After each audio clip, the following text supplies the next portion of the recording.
That should be the first thing you consume so that it facilitates a certain easy passage of food.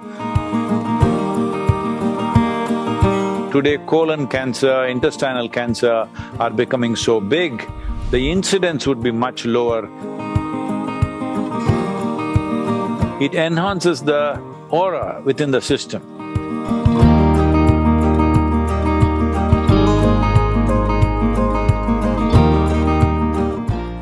Sonia from Jodhpur says that, ghee has always been an integral part of our food traditionally.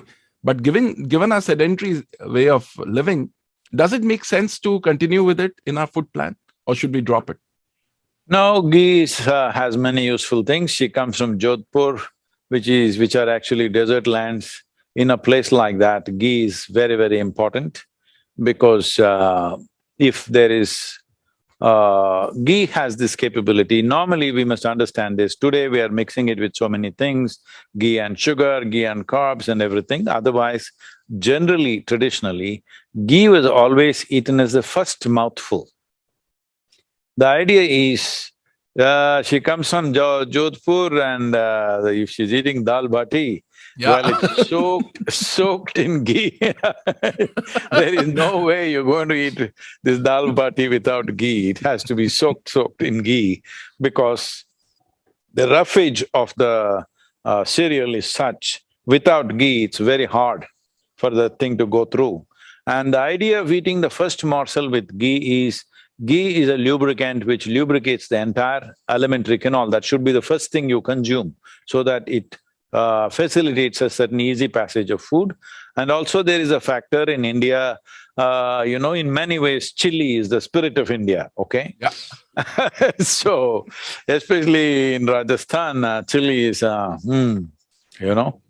because even if a camel eats, it must be tasty. So it is really… really heavy on chili. When you eat very spicy food, it's very good to coat your tract with ghee before you consume that. In Andhra Pradesh, in Rajasthan, in various other places, wherever there is very hot, spicy food, eating ghee has been a part of Indian tradition. Leaving that aside, the importance of ghee is it keeps the alimentary canal clean. See, one important aspect of being physiologically and psychologically healthy is you must have a clean colon. If you go to an Ayurvedic doctor or a Siddha Vaidya, if you have any kind of problem, even if you say you're mentally disturbed, first thing that they do to you is you have sleepless nights, first thing they do to you is to purge you. Because a clean colon is vital for all these things. So one who consumes ghee in a proper manner, that person's colon will always be clean because nothing sticks there, nothing stays there for long periods of time. Today, colon cancer, intestinal cancer are becoming so big. I would say it is not that you can prevent this absolutely, but the incidence would be much lower if there is a certain amount of consumption of ghee. And the ghee must be of the right quality. I don't know what commercial ghees that people are eating today, but if it is properly made from cow's milk or even buffalo's milk, if the ghee is made, it has many important benefits.